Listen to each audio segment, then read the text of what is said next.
How have you been my dear student.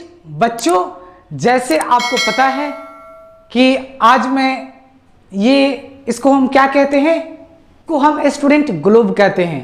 तो globe क्यों कहते हैं, आज मैं इसके बारे में पूरा डिटेल बताने वाला हूं। और ये लॉन्गिट्यूड लाइन और लैटिट्यूड लाइन ये सब क्या होते हैं, मैं आपको कंप्लीटली फ्लुएंटली डिटेल में बताने वाला हूं स्टूडेंट।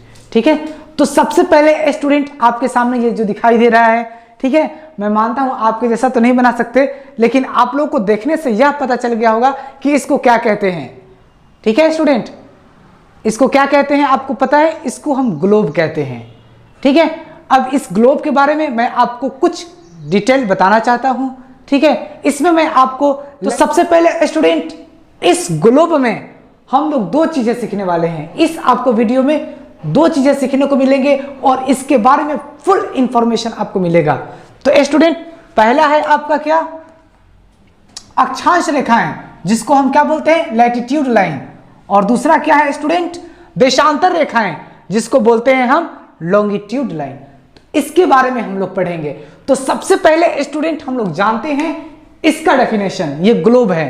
तो ग्लोब के बारे में हम लोग जानते हैं आखिर ग्लोब क्या है क्या नहीं है। तो ये आपका है ग्लोब का डेफिनेशन। तो स्टूडेंट देख लीजिए, आप यहां ध्यान दीजिए कि पृथ्वी हमारे सौर मंडल का क्या है, एक सदस्य है। ठीक है, क्या है, एक मेंबर है स्टूडेंट, मेंबर है एक। ठीक है, जिसका भौगोलिक मतलब कि जियोग्राफी में अध्ययन हम इसके एक नमूने से करते हैं, जिसे क्या कहते हैं स्टूडेंट, ग्लोब कहते हैं। तो स्टूडेंट आपको पता है इसको हम ग्लोब कहते हैं। तो इसका हम लोग कहां अध्ययन करते हैं, किस बुक में अध्ययन करते हैं, भूगोल में करते हैं, यानी कि जियोग्राफी में हम इसका अध्ययन कहते हैं। और इसका एक नाम दे दिया गया है, क्या नाम दे दिया गया है स्टूडेंट, ग्लोब।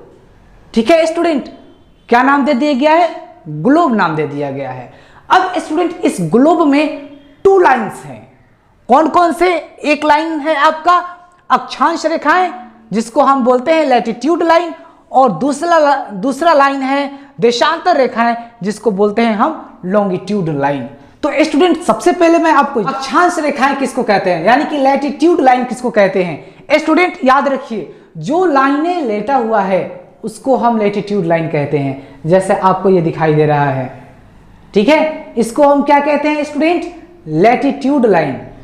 ठीक है, क्या कहते हैं इसको हम कहते हैं स्टूडेंट लैटिट्यूड लाइन। जो लेटे हुए लाइन होते हैं उसको हम लैटिट्यूड लाइन कहते हैं। याद रखिएगा, फॉर एग्जाम्पल के लिए मैं ये लिख देता हूं, यस, इसको क्या बोलते हैं स्टूडेंट, लैटिट्यूड लाइन। ठीक है, इसको हिंदी में क्या बोलते हैं स्टूडेंट, अक्षांश रेखाएं, अक्षांश रेखाएं। ठीक है, और ये जो लाइन होते हैं स्टूडेंट, ये लाइन, इसको हम क्या बोलते हैं, इसको हम बोलते हैं लैटिट्यूड लाइन, लैटिट्यूड लाइन। और इसको बोलते हैं हम लॉन्गिट्यूड लाइन। क्या बोलते हैं स्टूडेंट, लॉन्गिट्यूड लाइन बोलते हैं। ओके स्टूडेंट, आपको समझ में आ गया। तो स्टूडेंट ये जो दो लाइनें हैं ये हमारे ग्लोब में मिलेंगे।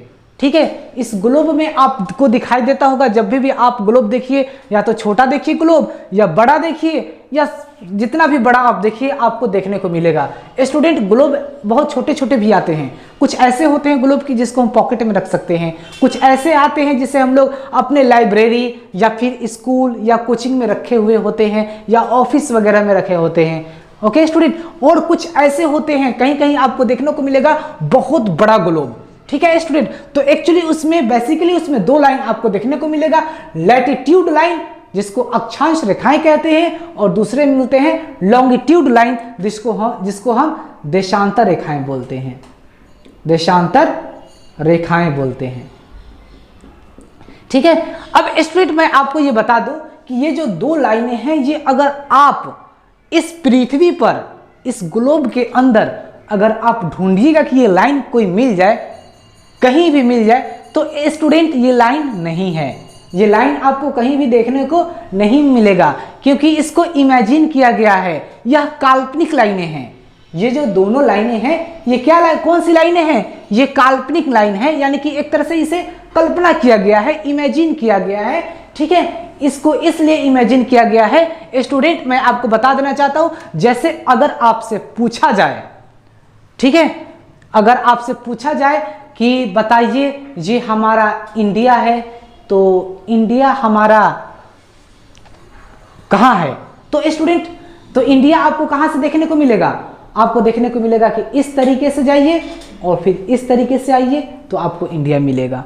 ठीक है स्टूडेंट, जैसे मैं बता रहा हूं, जैसे कि ये पॉइंट है और इस पॉइंट को हम बोलेंगे कि हम कैसे जाएं। ठीक है, इस पॉइंट के पास कैसे जाएं? ठीक है, इस पॉइंट के पास हम कैसे पहुंचेंगे? या तो हम इस तरीके से जाएं या तो इस तरीके से जाए, लेकिन कोई ना कोई ऐसा आएगा जो इसके करीब का होगा। तो इससे स्टूडेंट हमें यह ग्लोब में पता चल जाता है कि हम किस कंट्री से बिलोंग करते हैं, और इसमें सारे कंट्रीज के नाम होते हैं। दुनिया में जितने भी कंट्रीज हैं स्टूडेंट, और इसमें नाम होते हैं, और इस लाइन के थ्रू स्टूडेंट हमें पता लग जाता है कि ये यहाँ है। ठीक है स्टूडेंट, ये सभी लाइनों के नाम भी होते हैं। ठीक है स्टूडेंट, तो आपको पता चल गया कि ये लैटिट्यूड लाइन और लॉन्गिट्यूड लाइन, ये दोनों लाइनें क्या हैं? काल्पनिक लाइन है, सिर्फ इमेजिन किया गया है। एक्चुअली अगर आप इसको ढूंढिएगा तो 100 साल भी लग जाएंगे, लेकिन आपको कहीं देखने को नहीं मिलेगा कि हाँ भाई ये लाइन हमें दिखाई दे दिया, जैसे ये बोर्ड पर दिखाई दे रहा है, ऐसा आपको कहीं देखने को नहीं मिलेगा स्टूडेंट। ठीक है, तो अब हम लोग चलते हैं पूरे एक्सपेंडेड फॉर्म में, समझ लेते हैं अक्षांशा रेखाएं और देशांतर रेखाएं के बारे में। देशांतर रेखाओं के बारे में स्टूडेंट हम लोग अच्छे तरीके से जानेंगे।